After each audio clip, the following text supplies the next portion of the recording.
আসসালামু আলাইকুম প্রিয় দর্শক। অবশেষে মনে হয় বিএনপির কর্মীদের জন্য একটা সুসংবাদ এসেছে। তা হচ্ছে বিএনপির ভারপ্রাপ্ত চেয়ারম্যান তারেক রহমান হয়তোবা দেশে ফিরছেন। যমুনা টিভি একটি নিউজ করেছে। তাদের নিউজে দেওয়া হেডলাইনটা ছিল এমন যে তারেক রহমান কয়েক সপ্তাহের মধ্যেই ফিরবেন, মন্তব্য ডক্টর জাহিদ।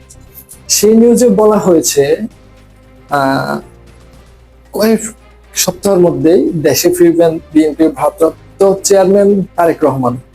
এমন তথ্য জানিয়েছেন বিএনপির স্থায়ী কমিটির সদস্য ডক্টর AZM জাহিদ হোসেন।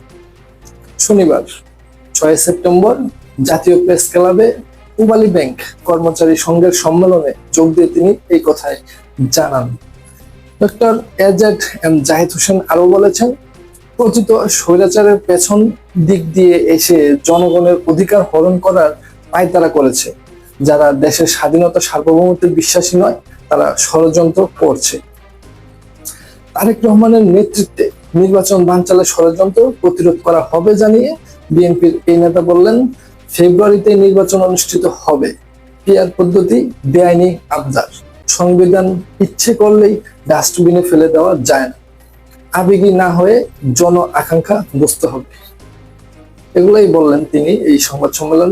দেখা যাক বিএনপির নেতাকর্মীরা এবং তাদের জনগণ যে অপেক্ষায় আছে সে অপেক্ষার দিন শেষ হয় কিনা, তারেক রহমান আসলেই দেশে ফিরেন কিনা, আর কয় সপ্তাহ লাগে ওনার দেশে ফিরে আসতে।